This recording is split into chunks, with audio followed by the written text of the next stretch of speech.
Nasa labing isang taon na sila nung ulit makapunta doon. Ngayon, sila yung nasa 21 hanggang 25 bulan. Matapos ng 8 oras na biyahe, nakarating na din sila sa destination. Dahil sa alas 10 na sila sa gabi umalis sa Manila, alas 6 naman sila nakarating sa iyo. Sakto naman pagbaba nila ng sakyan na lumabas sa bahay ang tagapamahala.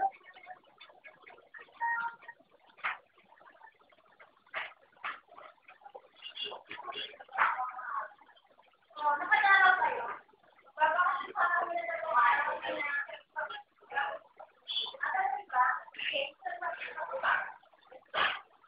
G-registry.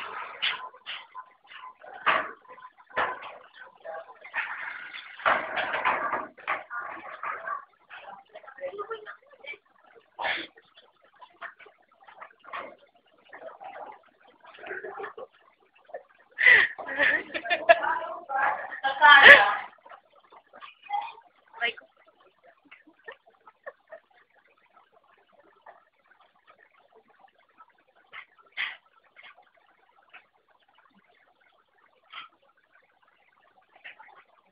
naku, criminal water yan.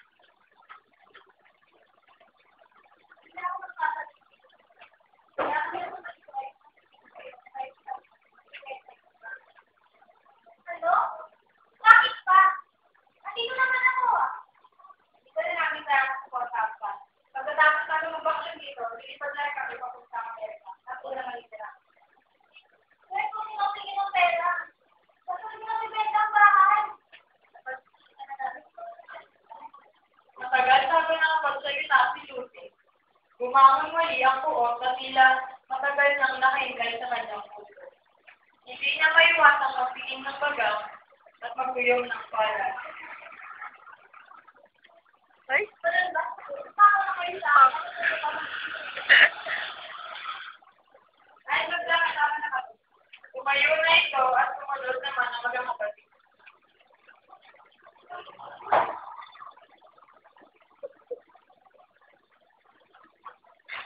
Puro pa mo. Nakakaba? Ano ba sabi mo kayo pa tayo?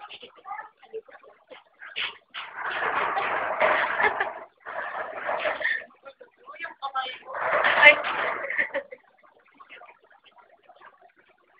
Reyna, ano masasabi mo ngayon patay na si Ramjet Revilla? Tagol? Naligtas mo na kuwanan natin.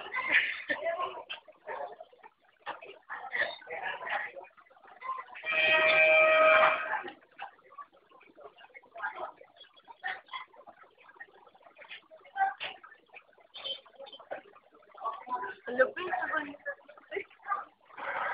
Okay, sige.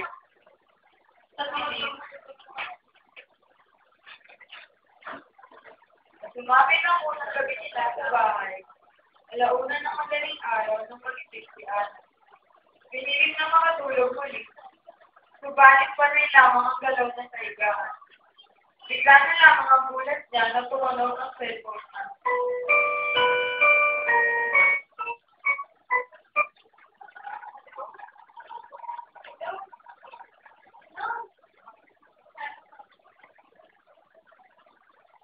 Sumunod niyang narinig ang pag-abot ng tubig. Tumayo siya at gumiya papunta dito. Narinig muli niya ang kakaibang tinig ng nanggagaling sa kabilang linya kanina. Nanggagaling ito mula sa shower room.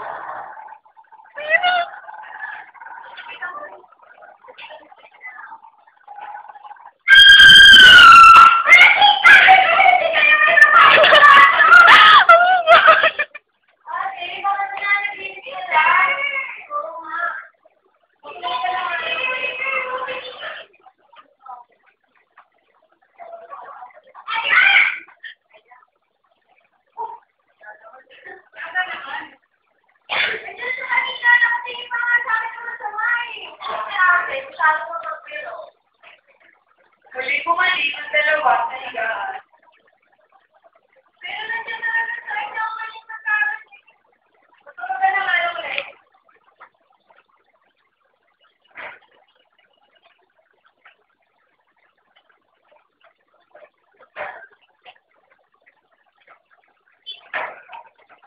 Kinabukasan, hindi na naumpatan ng yari ng nagdaang gabi. Inisip na lamang ni Ana na isa iyong masamang panagin. Kasalukuyan naghahanap ng cellphone si Betty nang may makitang isang lukot at lumang papel. Binasa niya ang nakasulat doon, Moria ng nakataga. Bumabasa sa kusina at tinanong ang mga kapatid na nasa malagitnaan ng pagkain ng hagdan.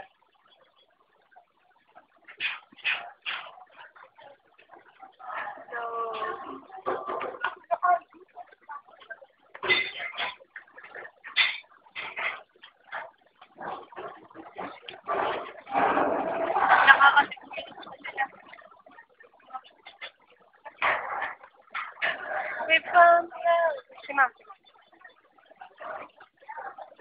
Susudap lang ba?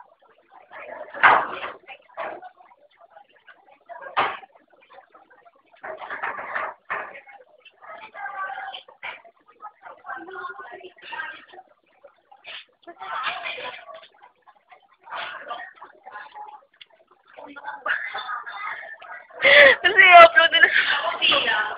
Oo. Naman talaga nila yan.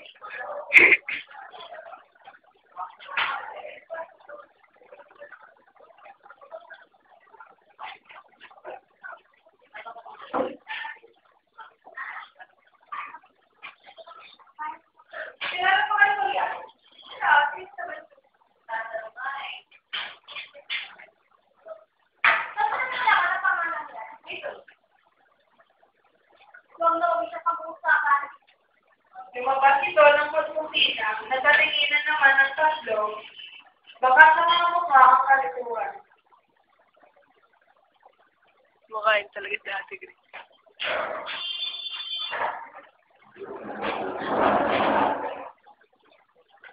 Paano yung sila ko?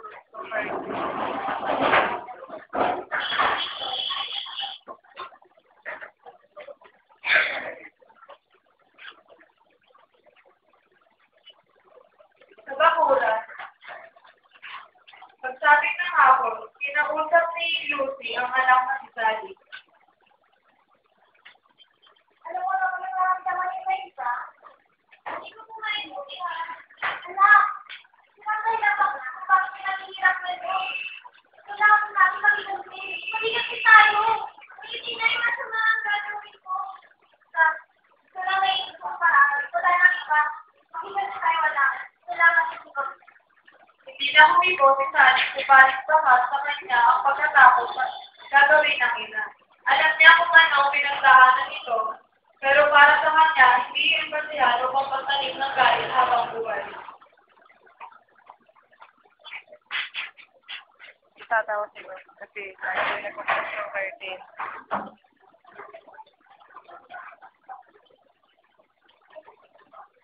Gawin si Ma'am. Ma'am. Ma'am. Ma'am.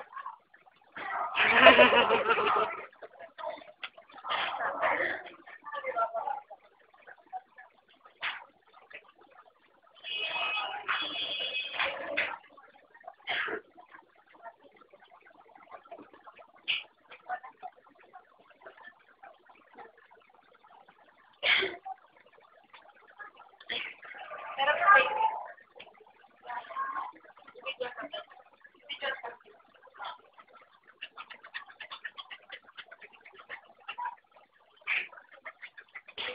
Kasi Tumapit ang ikalawang gabi ng magkakapatid sa bahay. Nang gabi iyon, nagawa ng mga tulog si Ana ng mahigpit. Subalit ang sumunod naman na hindi pinatahimik ay si Ben. Nakarinig siya ng mga yabang.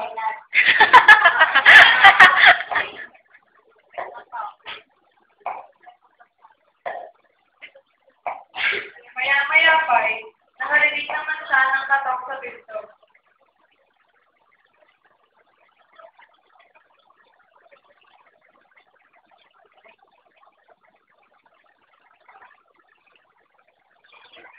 may mga, may mga narinig naman siya na nabasag na tinggal. Tumayo siya at pagpurpat sa kusina.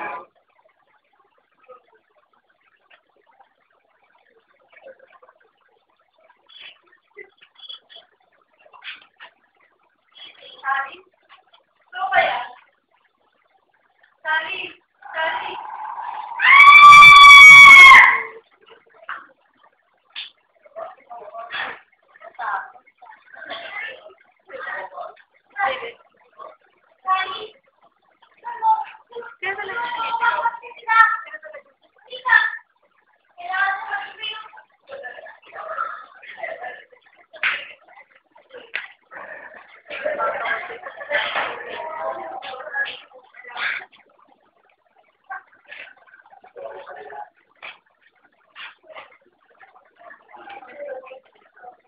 Balik tayo, Gladys. Layo ko.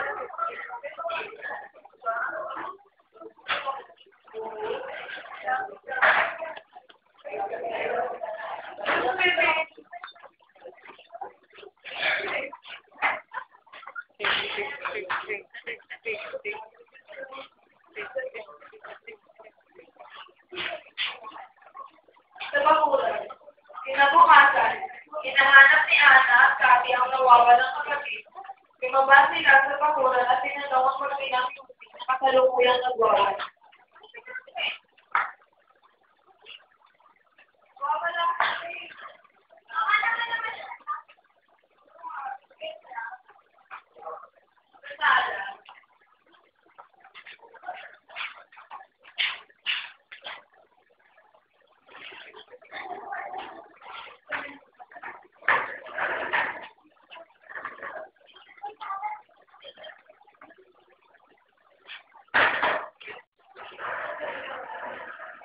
Well,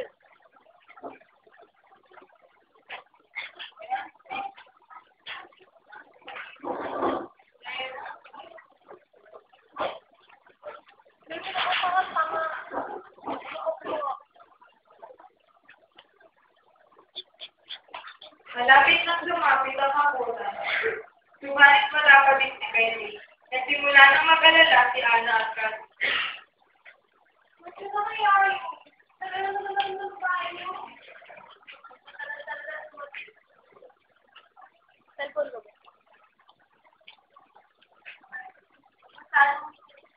Matagal talaga ito. Wala kaya. Kaya na po eh. Wala yan. Dahil na natin.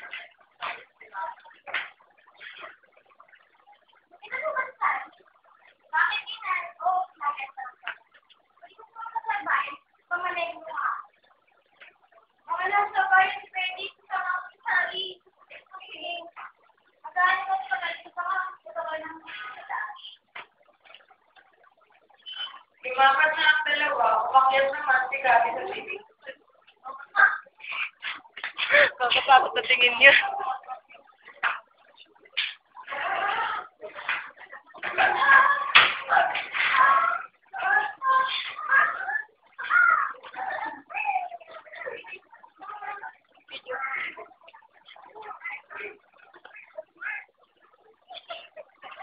Aray.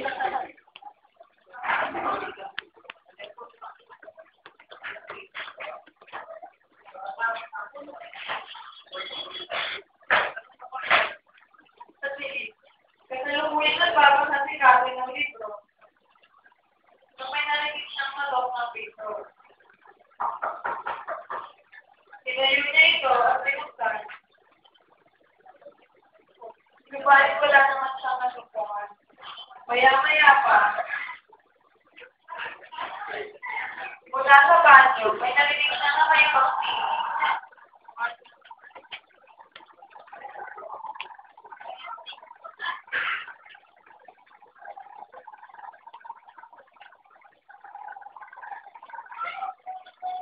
Naglaki ang kanyang mga mata nang makita ng pinto na kanyang kortina ng shower room. Tumambad sa kanya ang nakamatakot na mukha sa babae. Sa maaatras ay nakaupo siya sa kama. Hindi siya makatakbo, pinananiban ng kanyang mga babae. Wala na nakagawa.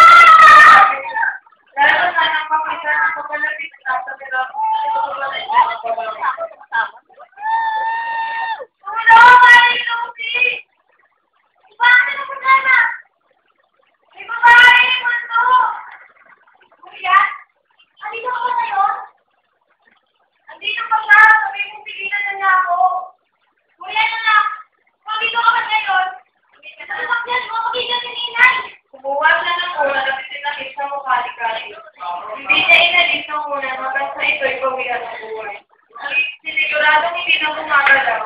Kinausap niya ang anak. Anak! Sana lang! Kapag-higan nila kita. Kapag-higan mo lang ako sa matay mo.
Natigil si ate.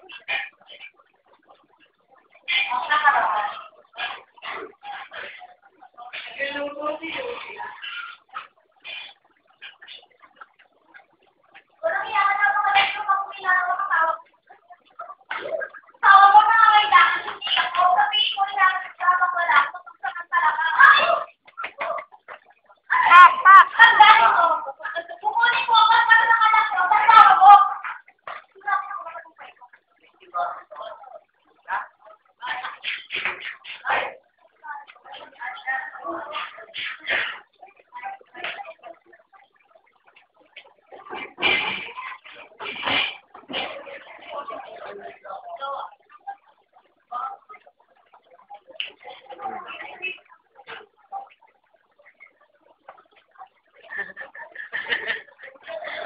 May 18 minutes na sila. Ano yan?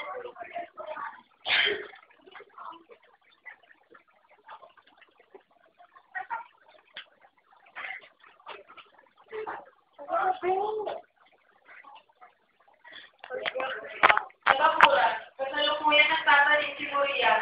Nag-lumapit si Matilda. Aswang nagtatanin. Pinakita na po yung nakaraan. Kinukwento na po ni Eliza kay Galio.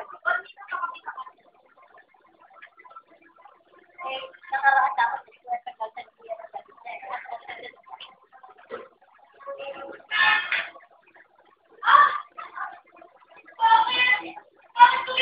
Inanak nila ang pati mo yan. Hindi mag-iinaw, wala na. Magkakay kayo ang matara. Ilang oras ang lumipas sa matagpuan ni Lucy ang matara.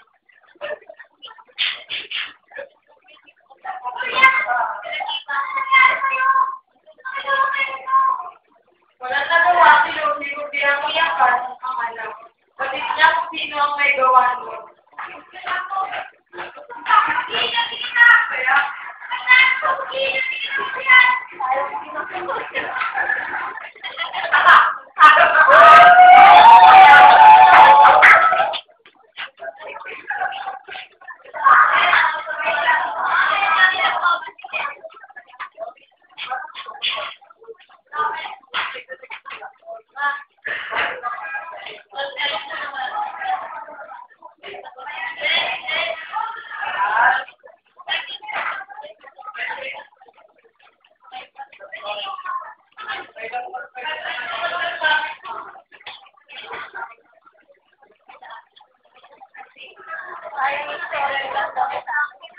Kaya nga, mami.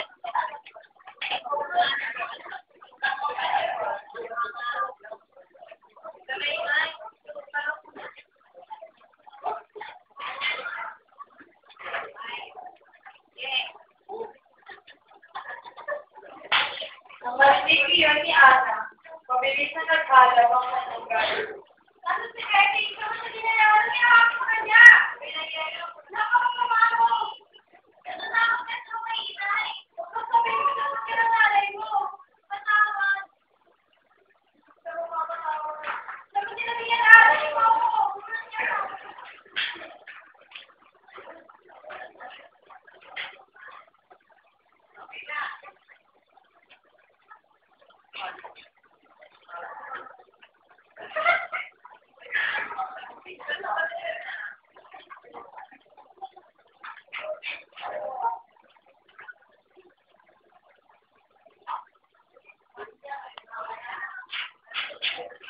Sa libre, nakita ni Ana sa kapatid, kaagad na ikaw nilapitan na tiyak. Hindi naman ito! Ginawa ko sa kanya! Kung saan mo, magpapakalit na naman yun sa kainay. Kapag wala ka na ngayon, kung wala bahala sa kanya.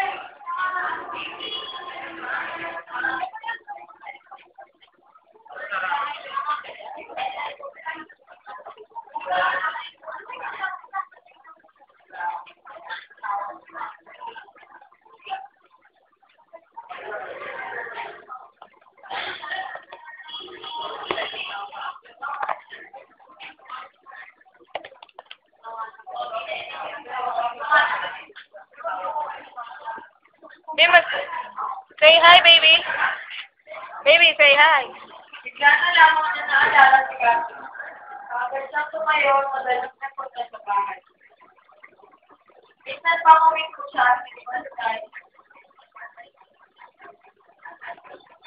Nakita ni Ana na buwan ni Lucia, walang buhay niyang kapatid. Sa labis na galing, sinukat niya ito. Hindi kita makakahalan!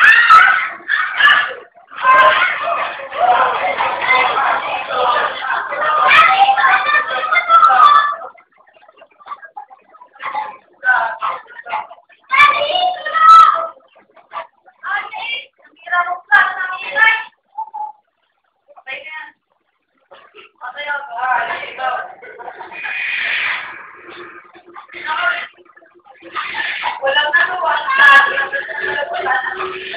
Samantala, nagawa na kung kayo walang dito. Kaya ganyan ito ang patalim at sinuguryan.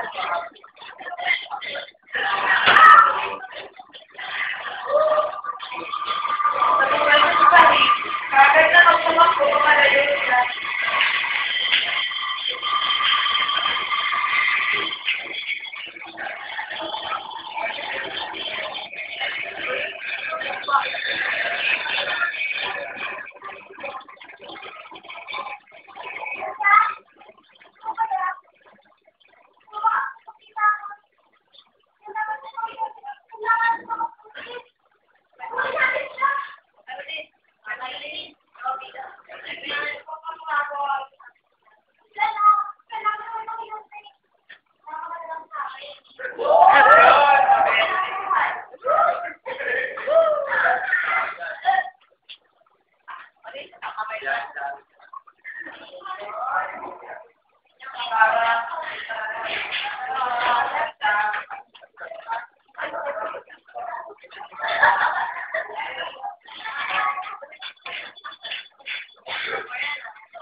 Ikaw. Nakakalayo na si Ana na hindi inaasahan makakayubok na ang kinasa si Mategra.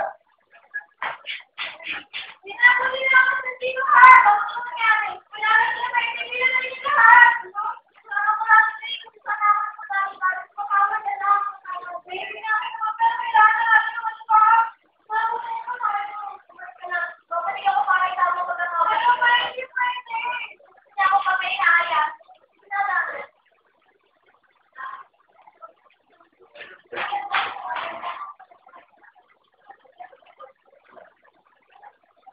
Oh.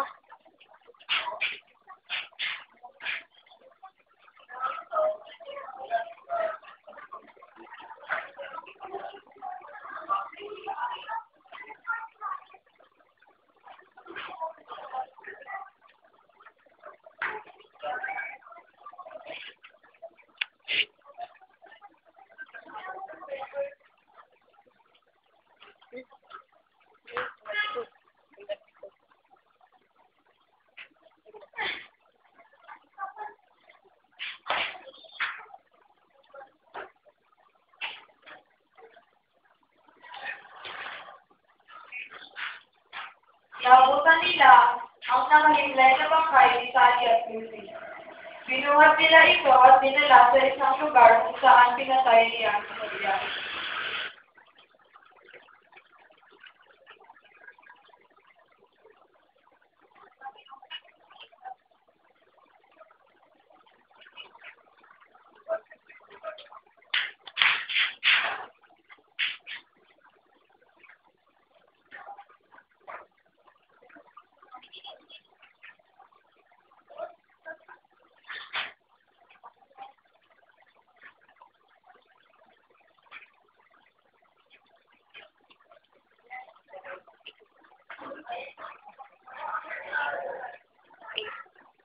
Sa liblib nila, inilablang ang bangkay ng dalawa.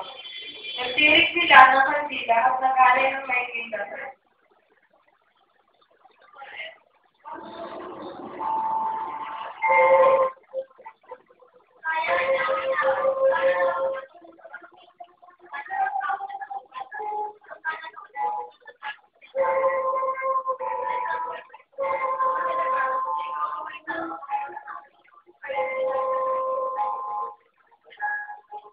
Gaya nga ng sabi ng isang pilosopo, lahat ng katotohanan sa mundo ay nagsimula bilang kasinungalingan. At bawat kasinungalingan ay may kakibat na kapitusan. Sa loob ng pagdurusa ay may isang damdamin na puruyo na makahalis sa pakitathangan ang hustisya. Sa pamamagitan ng paghihiganti na nagdudulot lamang ng panibagong sigarin. Baby. Ang nakaraan ay dapat ng palipasin, gaya ng paglipat ng bawang bagay at tao. Mamuhay sa kasalukuyan na walang pinalala, pagpos ang pag-aaral na puso. Sabi nga ng patigabulo nila si Shakespeare, ang pusong pag-aaral ay nabubuhay ng matagal. Tumayo na ang makina mula sa pagtrabaho ko at tumakas na kapalayo.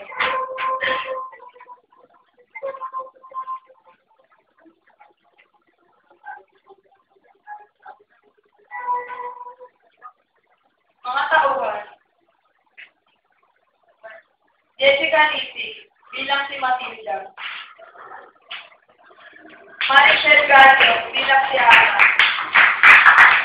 Vincent Sata bilang si Betty, Mary Grace Riera bilang si Cathy, Kate Pinero bilang si Lucy, Michelle Santos bilang si Maria.